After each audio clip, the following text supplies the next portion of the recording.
कि नहीं होगा तो क्या होगा। मेरा ऐसा था कि मैं अपना 100% इसमें दूंगी, फिर देखा जाएगा, क्योंकि कुछ ना कुछ तो हो ही जाता है। कि इस नदी की धार से ठंडी हवा आती तो है, और नाव जर्जर ही सही लहरों से टकराती तो है, और एक चिंगारी कहीं से ढूंढ लाओ दोस्तों, इस दिए में तेल से भीगी हुई बाती तो। आज हमारे साथ है यूपीएससी से जुड़े हुए 3 लोग, निशांत जैन, अनन्या दास और आदित्य रंजन। हम इनसे बात करेंगे कि मेंस की तैयारी, प्रीलिम्स की तैयारी और ख़ास तौर पर इंटरव्यू की तैयारी कैसे की जाती है, इन सारे मुद्दों पर लिखना कैसे होता है। निशांत का जोर था कि लिखना कैसे होता है, ये ज़रूर पूछा जाए। तो निशांत, सबसे पहले बताएं, आपका विषय हिंदी था। जी बिल्कुल, हिंदी साहित्य। हिंदी साहित्य, तो ये बताइए कि साहित्य में तो बहुत कुछ लिखा जा सकता है, कुछ भी लोग लिख सकते हैं, तो उसमें क्या ध्यान रखेंगे भैया, क्या लिखना है जिससे नंबर ज़्यादा बढ़ जाए? जी बिल्कुल, मैं कहूँगा कि साहित्य हालांकि बहुत बड़ा विषय है, लेकिन उसको इस तरह न लिया जाए कि कुछ भी लिख दिया जाए। उसको भी व्यवस्थित तरीके से लिखना है, यानी कि साहित्य जब आप लिखें या भाषा के बारे में लिखें तो भी उसमें एक क्रम होना चाहिए, उसमें एक सिस्टमैटिक अप्रोच होनी चाहिए, और कोशिश करें कि सभी पक्षों को कवर करें। अनन्या, यहाँ तो भारत में कहते हैं कि सब लोग, राजनीति तो सबको मालूम है, बिहार के लोगों को तो सबको पता है राजनीति। तो राजनीति वाला जब विषय हो तब उसमें लिखें कैसे? क्योंकि बोलने का तो बोल ही देते हैं लोग कुछ भी। जी देखिए, जो राजनीति शास्त्र है इसमें अलग अलग भाग हैं, उनको अलग अलग टाइप से डील करना चाहिए। जो पार्ट में ऐसा है कि स्टैटिक चीज़ें, थिंकर्स ज़्यादा कोट करनी चाहिए, वहाँ थिंकर्स को कोट करें। जहाँ इंटरनेशनल रिलेशंस है वहाँ जो करंट इवेंट्स हैं उनको लाएं। और जैसा कि निशान ने कहा कि व्यवस्थित तरीके से लिखें, तो ये बहुत इंपॉर्टेंट है। व्यवस्थित तरीके से हम लिखते हैं तो लगता है एग्जामिनर को कि हमारी सोच भी व्यवस्थित है।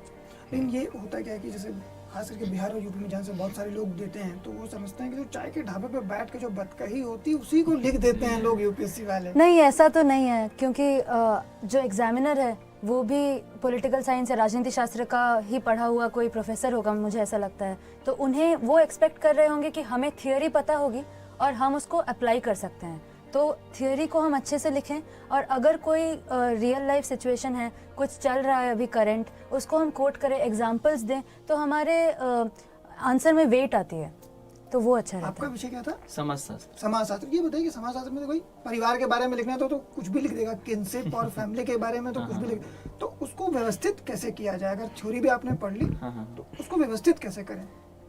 सवाल में जितने भी सवाल के हम जवाब देते हैं, जैसा अनन्या जी कह रही थी, तो उसमें 2-3 पार्ट्स होते हैं। पहला पार्ट वो थिंकर वाला है, जिसमें हम जो विद्वान हैं समाजशास्त्र के क्षेत्र से उनको थोड़ा सा कोट करते हैं कि उन्होंने क्या कहा।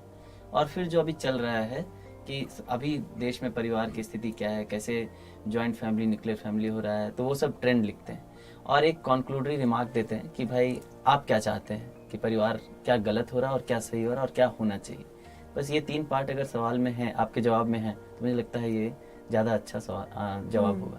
आप लोग जिस तरह से बता रहे हो उससे तो मुझे लग रहा है कि बहुत आसान है, मैं भी क्रैक कर सकता हूँ। जी बिल्कुल। जी। नहीं, मेरी अब उम्र नहीं रही। ये पूछना चाह रहा था कि ये जो पूरा का पूरा एक हवा खड़ा किया गया यूपीएससी को लेके कि ये इतनी बड़ी सेवा है और इसको क्रैक करने में मतलब 12 बज जाते हैं आदमी के, लेकिन आप लोग जैसा बता रहे हैं ये तो बहुत साधारण सा और बड़ा आसान सा लग रहा है, तो वाकई आसान है? मतलब जी, मैं इसमें ये कहना चाहूँगा कि जैसे कि आजकल बड़ा ज़माना एकदम बदल गया है, कॉमन सेंस की बात ही नहीं करता कोई, common sense is not so common, और अगर आजकल आप आम हैं तो आप बहुत असामान्य से लगते हैं। तो इसलिए मैं कहूँगा कि यूपीएससी को लेके हवा बहुत ज़्यादा है, खासतौर पे हिंदी मीडियम, इंग्लिश मीडियम और इंडियन लैंग्वेजेस को लेके भी। मेरा यही कहना है सभी अभ्यर्थियों से कि किसी भी तरह के हवे और पूर्वाग्रह से बचें और नेगेटिविटी से कोसों दूर रहें। और इतना भी मुश्किल नहीं है, अगर सिंपल अप्रोच को लेके, एक इंटीग्रेटेड अप्रोच को लेके चलें, तो जैसे कि मैं भी एक साधारण पृष्ठभूमि से था, हम लोग सभी साधारण पृष्ठभूमियों से हैं, और हमने इसी अप्रोच को अपनाया और हम आगे बढ़े।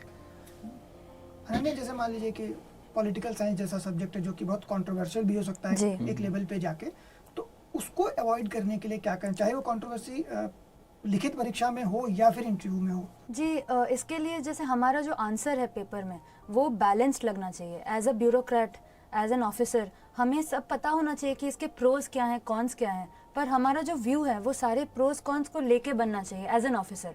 तो हमारा आंसर भी यही रिफ्लेक्ट करना चाहिए कि हमें पता है कि जैसे एनजेएसी का डिबेट चल रहा था, तो उसके प्रोज क्या है, कॉन्स क्या है पॉलिटिकल साइंस में। एनजेएसी आप बताइए भी क्या है? नेशनल जुडिशियल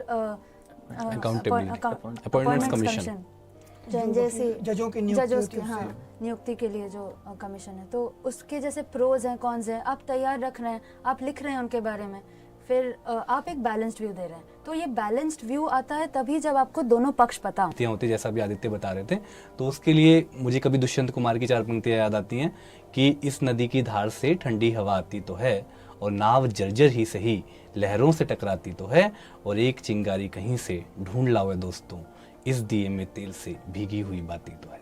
एक बात में आप लोग पॉजिटिव कैसे रह पाते हैं? निराशा नहीं होती कभी भी? ये सब लोग बड़े परफेक्ट और पॉजिटिव से, मैं इससे पहले भी कह रहा था अनन्या से कि सब लोग तो पॉजिटिव कैसे रहते हैं? जी, एक तो मुझे लगता है कि रिजल्ट आने के बाद पॉजिटिव वाइब्स आ हाँ, गई। ये भी है। पर वैसे मुझे लगता है कि ये परीक्षा ही ऐसी है कि आप इस फेज में वो निराशात्मक बातें जब छोड़ते हैं तभी आपका सिलेक्शन होता है। हाँ। जैसे मैं पिछले साल भी इंडियन रेवेन्यू सर्विस में था, तो मैंने हार नहीं मानी कि नहीं, एक बार और देना है, और इसी तरह से देना है जैसे पिछले साल दिया था, विदाउट एनी कॉम्प्रोमाइज कि नहीं ये खराब था वो खराब था। अपनी गलतियां पहचान के आगे बढ़ते रहिए।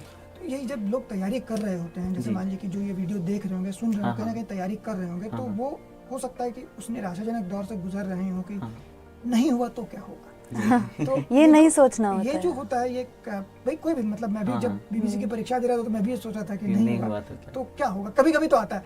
तो इस तरह के जो क्षणिक ही सही आवेग आते हैं, तो उससे कैसे निपटा? जी, 2 बातें मैं कहना चाहूँगा इसमें। एक तो है कि आपका एक दृष्टि होना चाहिए कि आप क्या करना चाहते हैं, ये एक माध्यम है उसके लिए। जैसे मेरी दृष्टि अगर समाज सेवा है तो मैं किसी गैर सरकारी संस्थान में जाके भी कर सकता हूँ। आईएएस उसका एक माध्यम है। वैसे ही आपको अगर पैसा कमाना है तो आप बिजनेस भी कर सकते हैं, एक कंपनी में जॉब भी कर सकते हैं, पर ये नहीं होना चाहिए कि ये पास नहीं हुए तो कुछ नहीं हुआ, ये है। और बाकी है, आप जैसे बोल रहे हैं नहीं होगा तो क्या होगा, मुझे लगता है कुछ नहीं होगा तो तजुर्बा होगा। क्या बात है, क्या बात है।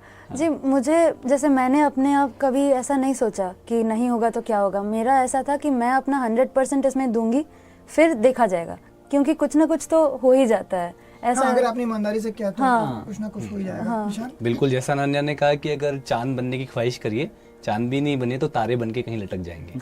तो लेकिन फिर भी अक्सर मैं आपको बताऊं कि जैसे आम स्टूडेंट सोचते हैं, मैं भी सोचता था, और मैं हमेशा ये सोच के रखता था कि मेरा प्लान बी क्या होगा।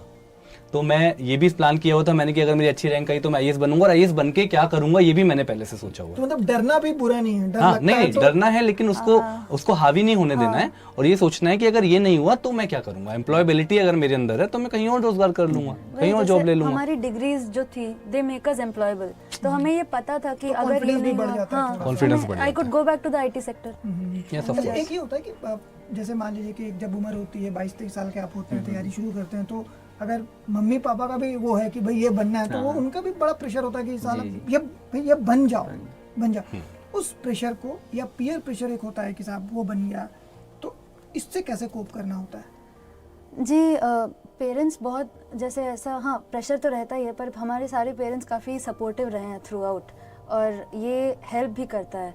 और अगर थोड़ा प्रेशर रहे वो आपको थोड़ा पुश भी करता है। पीयर प्रेशर ही नहीं, पीयर रिव्यू भी आप कर सकते हैं अपने काम को, तो ये भी जैसे पॉजिटिवली आप ले सकते हैं इस पूरे चीज़ को, it can be used positively. तो बेसिकली मूल रूप से ये है कि भाई मामला बिल्कुल सामान्य रखना चाहिए, बहुत ज़्यादा हवा नहीं करना चाहिए। जी। जवाब आपको संतुलित ढंग से देने चाहिए, इंटरव्यू हो चाहे मेंस हो चाहे प्रीलिम्स हो। थोड़ा सा आपको ये भी सोचना है कि ब्यूरोक्रेट की तरह आपको सोचना होता है तैयारी करते हुए। स्ट्रेस लेते हैं तो हमारा ब्रेन खुद ही उतना परफॉर्मेंस efficiently- खराब हो जाती हाँ। है। यानी अगर हम स्ट्रेस लेके मेंस का एग्जाम लिखने जाते हैं तो जब हम उत्तर लिखते हैं तो वो बहुत ही एक्सट्रीम चले जाते हैं, या फिर वो उस तरह की सारी चीजें हमारे ध्यान में नहीं आ पाती, और हम सभी पक्षों को उभार नहीं पाते। जी। पढ़ाई के वक्त खुश रहिए, मतलब ऐसे जरूरी नहीं है कि प्रेशर में ही पढ़ना है। तो मतलब